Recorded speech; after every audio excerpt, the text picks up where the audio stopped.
Hi everyone, welcome. I'm down here in my wormery and I got a couple worm bins that I need to feed today. They're red wiggler bins and they're the ones right here in front of me.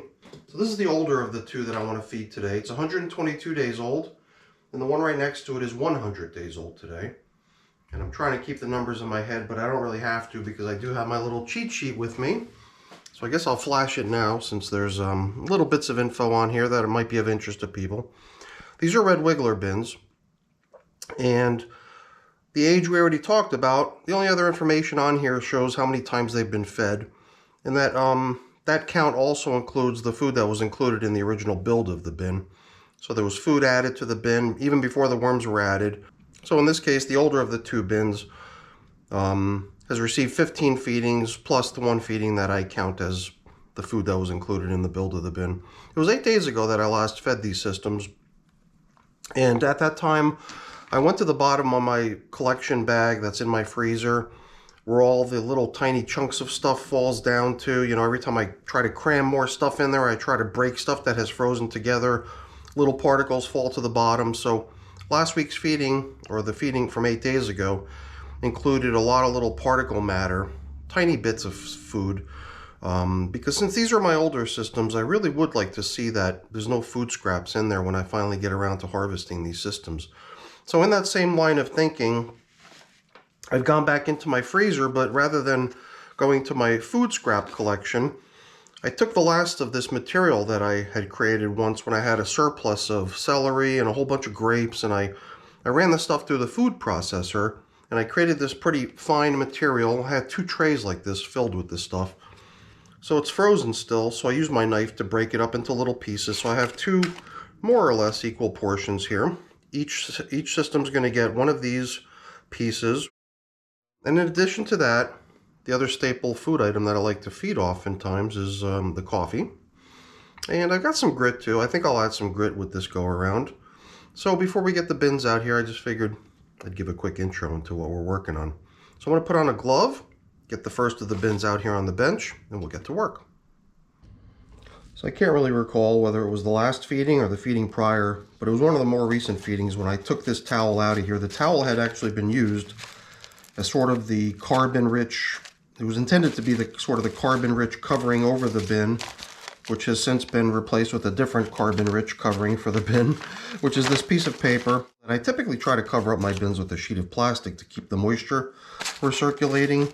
But I ended up taking the plastic off. Number one was because I thought there was maybe a little bit too much moisture in the system. Wow, that's interesting. There's like an entire gap over here. Like the material has dried out so much that it's actually shrunk. And it pulled away as a block away from the walls of the container. But only on this edge that that I just happened to uncover first. But, you know, really quick, I've been running this bin with this towel underneath, not this piece of paper, and plastic over that. The plastic was causing a lot of recirculation, the towel was sopping wet, and it was starting to show signs of some sort of little creepy crawly worm type things in here. Not composting worms as far as I could tell. They may have been pot worms. I don't know if they were or not, or what they were, but I sort of panicked and I just didn't want to have this sort of oddball thing happening in my bin, which could have actually been the result, you know, the cause of those weird creatures suddenly appearing in such great abundance, but really only on that towel. So I figured if I remove the towel, then in effect I'm eliminating the possible cause of kind of the bin suddenly having an appearance of some sort of a foreign creature starting to get really comfortable and thriving in here.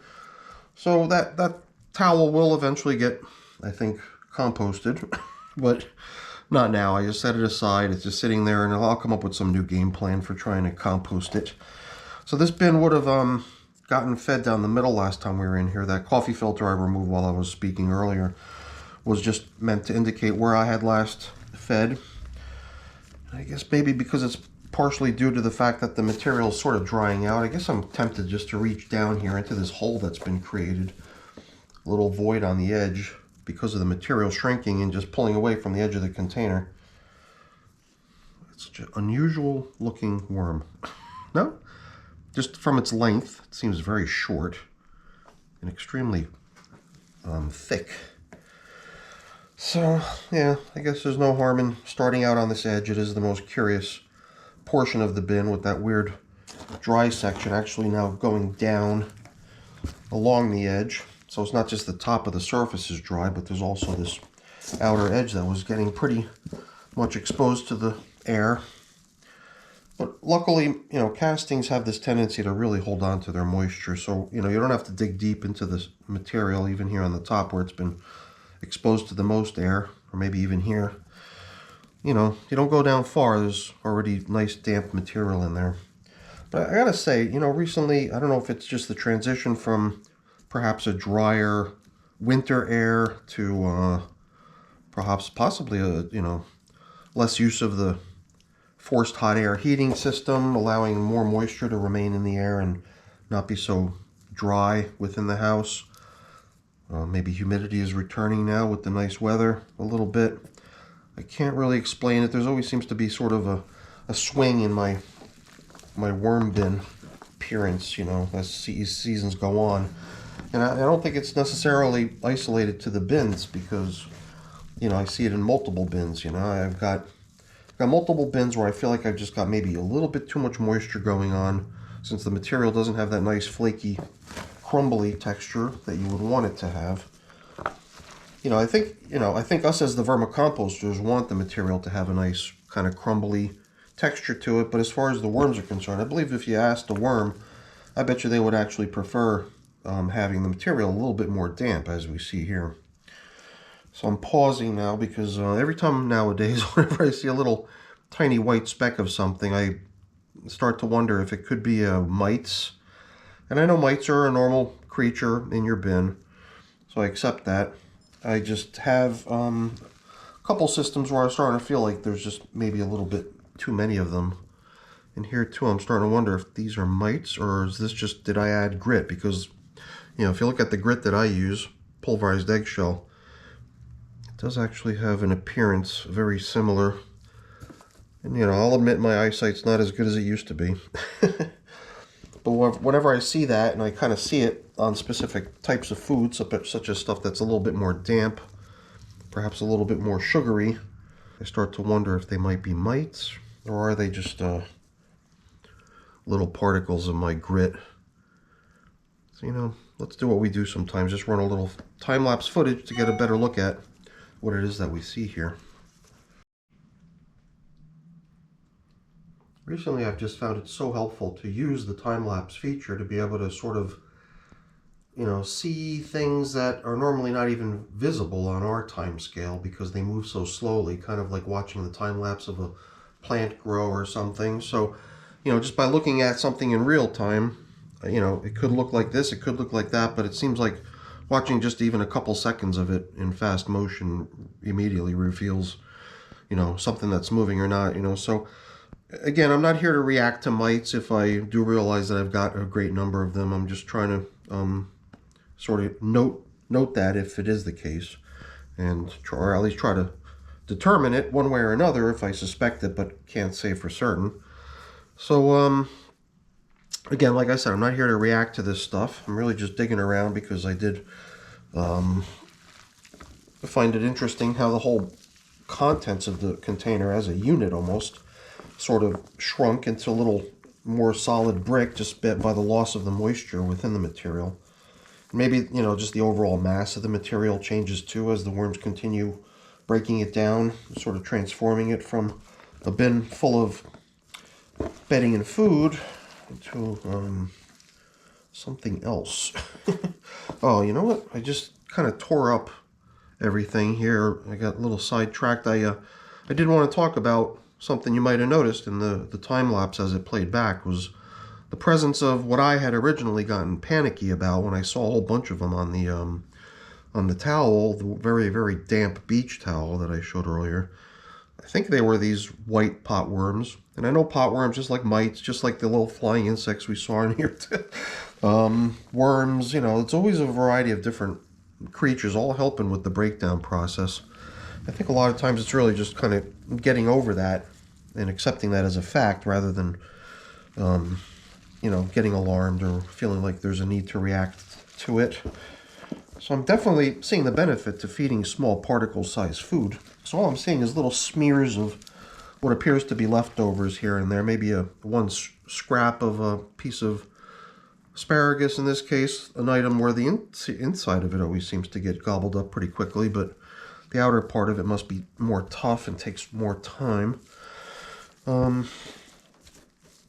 don't like this chunkiness of it. I just wish it would flow through your fingers, you know, like sand. But I leave it more damp because I feel that it probably provides a space that the worms are more comfortable in, and a space in where the worms will actually roam the top surface. Two, because it too is moist, but sometimes when it gets too moist, I'll gradually try, you know, adjusting things. I believe this is pineapple. You can see I'm kind of collecting things together here as I encounter them. Why not, right? We'll just center them in the middle of the bin when we feed. So I would like to get back to letting this bin get more dry and flaky. So I probably will withhold the urge to add a plastic covering. I'll just stir up the dry stuff on the top surface and try to sink it down deep. And similarly, while we're doing that stirring around, we're basically just letting all the material share the dryness and the moisture. Maybe some of the stuff that's too dry will moisten a bit. Maybe the stuff that's too damp will share some of its moisture and get a little more back to normal. So you can see some of these larger things are still leftovers because of their sheer size, I think, you know. I think if you were to take a banana stem like that right there, which has probably been in the worm bin for who knows how long. It takes a while for it to get to that point, you know, a few weeks at least. If you were to throw that in the food processor and deliver it to the worms in this form, then I'm sure it would get consumed a lot more quickly. These are chunks of pineapple. They're taking a little bit of time to get broken down. I thought they'd be more popular, but they're getting there. They were much larger, that's for sure, when I first added to the bin. At this point, I know for a fact that those pineapple chunks were added as part of a corner feeding pattern that I was doing. I was going from corner to corner, feeding in a different corner every time. So we would always be able to sort of revisit some of the material in those bins and reflect on how long it had been since that corner had been last fed. And it was really easy if you knew it was always approximately a week, counting backwards as you went counterclockwise around the corners. You'd pretty quickly be able to say, hey, you know, this is what XYZ looks like after a specific 2-week or 3-week amount of passage of time. So interesting while it lasted, but it's always just more fun to be able to dig around and not have to feel constrained by the arrangement of things. It's almost liberating to take out the pineapple chunks, which were originally placed in that corner, as I remember, and now give them a new home. So I think the whole concept here is going to be to try to centralize the food, get things back to the pattern that I typically use, which is center feeding. So we'll dig the trench for today's feeding down the center, where we'll add the food. And we'll include some of this nice partially broken down material in with today's portion. What we're giving them, it doesn't even seem like all that much if you think about it. It's not a very large piece of material. I do have my little handy knife here that we can use to chip away at this a little bit. Try to spread it around instead of leaving it in a big chunk. To me, it always seems like if there's a bunch of this material added, unless you can kind of blend it in, it just seems to not get any attention if it sits there in a block. So sometimes I expect that I'll probably have to come back at the next feeding and find a large chunk of this is still being in a block that hasn't even been penetrated yet by any worms, and just and smear it around then it'll probably get the attention that it needs to get eaten up. You can see it's certainly not much when you lay it out this way. You compare it to some of these other food scraps. So whatever, if we see some other stuff that looks like it could benefit from being where all the action's going to be, some of these old large chunks of food, especially stuff that might have been hard to break up when it was originally placed in here like this. This is probably part of a avocado pit, which is just crumbling in my hands, you know. If you ever took a fresh one of those things, it's like a marble, hard as a rock practically. It's kind of cool to see it break down to that point, you know, where you could just crumble it. It's always a good goal to try to take something that you can break down, unless you're actually wanting to observe its gradual breakdown over time and just, you know, break it, increase its surface area by adding that extra surface of the break, and then continuing to break it, you know, maximizing its surface area. I sometimes tend to leave stuff whole just so we can kind of observe the progress of things, but it's certainly always beneficial to try to give the foods that you're giving them as much maximum surface area as possible, because then it could just be approached from any angle. There's no one chunk of it, some nested somewhere down in the middle of a glob of it, or a chunk of it that can't be accessed. You've got to get it out there, then it gets consumed and eaten. Okay, so things look pretty good here. I guess we're going to continue on with the drying here. I wonder how it's going to look another, you know, week or 10 days from now, next time we check in here. You know, with only this covering it, chances are it's probably going to kick off some more of its moisture. Maybe it'll shrink again as an entire block. And, you know, I'm assuming I'm going to find little chunks of food in here. We'll blend that stuff in at that time, maybe add more food. But, you know, it'll be interesting to see how those chunks of ground up, pulverized food from the food processor go. All right, let's go get the other bin. I'm not sure if it's just maybe it's unremarkable, this bin, or something. Off the top of my head, I can't think of anything in particular about this bin to talk about. I'm sure once we're inside of it, looking around, I'll be possibly reminded of stuff.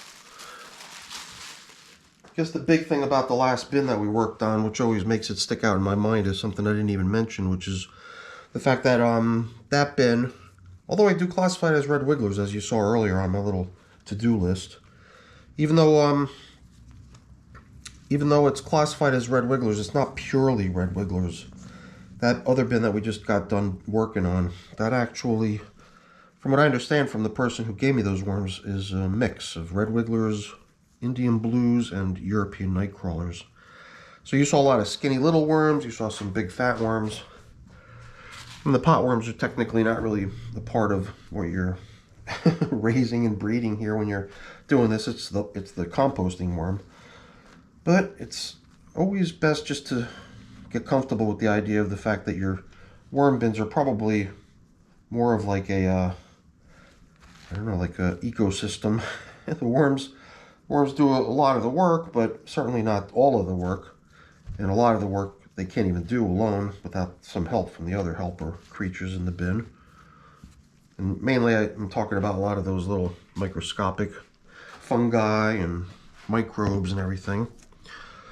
Dampness. See here too, maybe there's a certain point in time where you gotta just sort of start taking that nice cozy dampness away from the worms and start, you know, tuning the moisture level to better suit maybe easier handling of the material, easier harvesting of the material, depending on how you're going to be harvesting it. But, you know, I think what you're seeing right here all over the place, scattered throughout the material, is probably one of my main motivators for wanting to increase the moisture level in most of my bins, was to make sure that this stuff right here, which is like little sticks, are nice and damp, so they've got a chance at breaking down. Because as long as they're just sitting there dry within the bin, they're not going nowhere.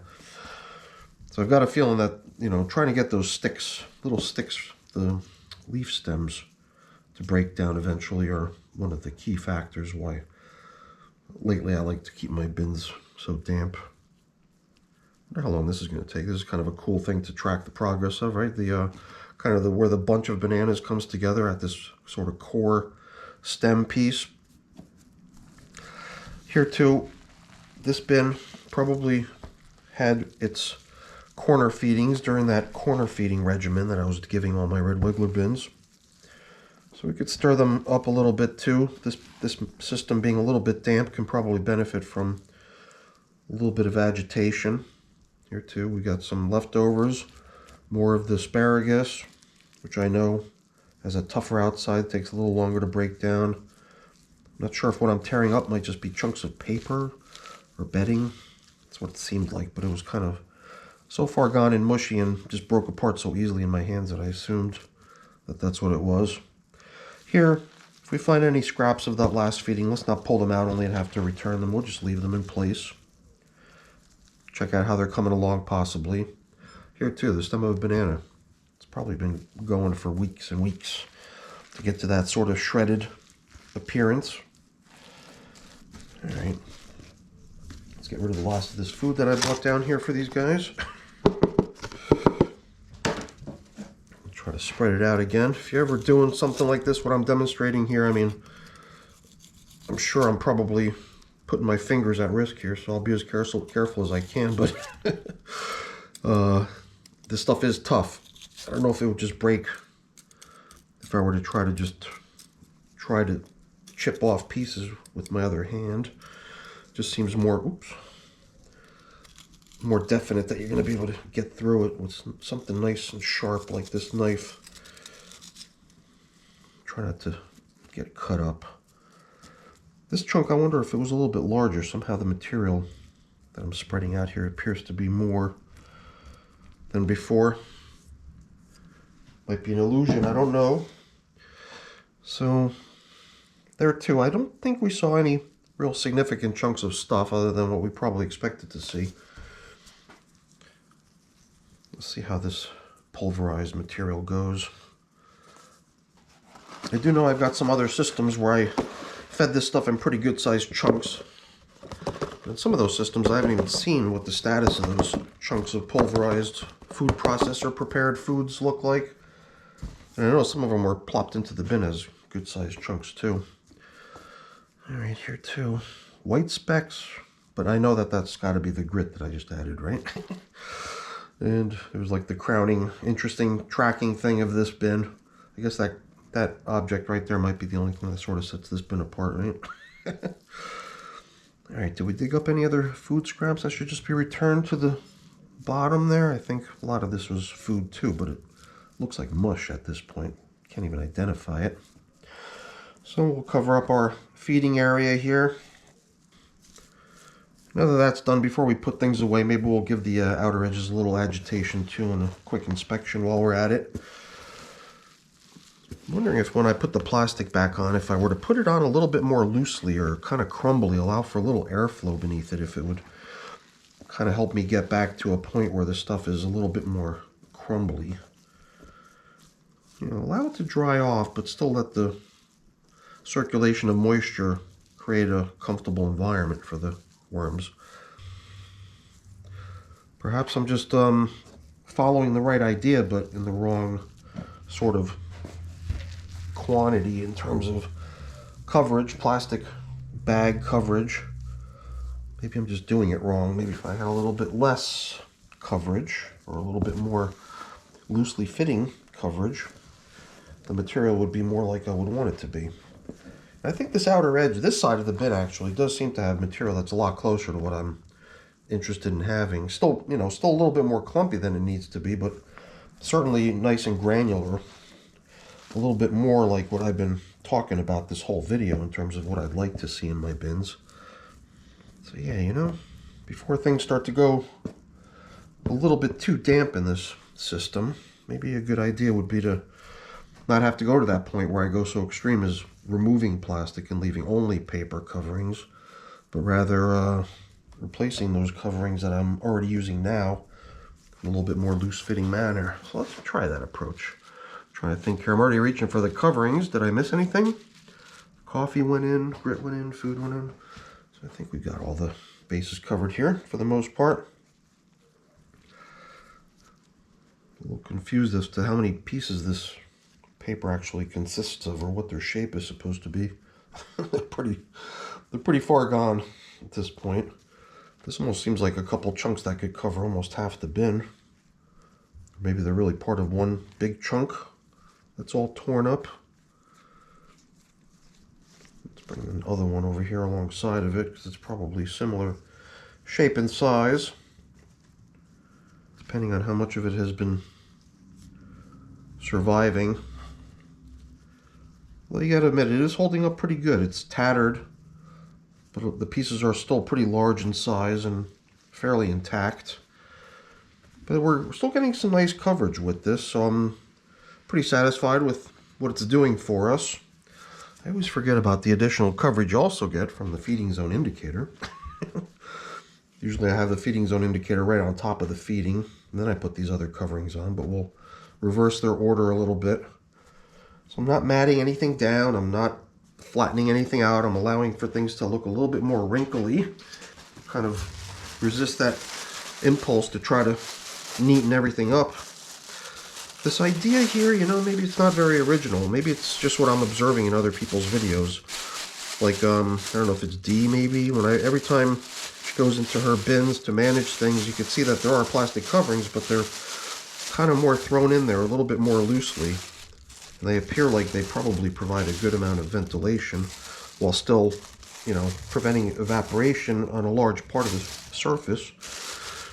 So maybe a more loose fitting setup will produce the results we're looking for. It's worth a try. I bet you using a piece of bubble wrap, you know, which a lot of people do, would work equally well. With those bubbles all facing down, they're all almost guaranteeing some air channels through the material. I do have a piece of bubble wrap right over there.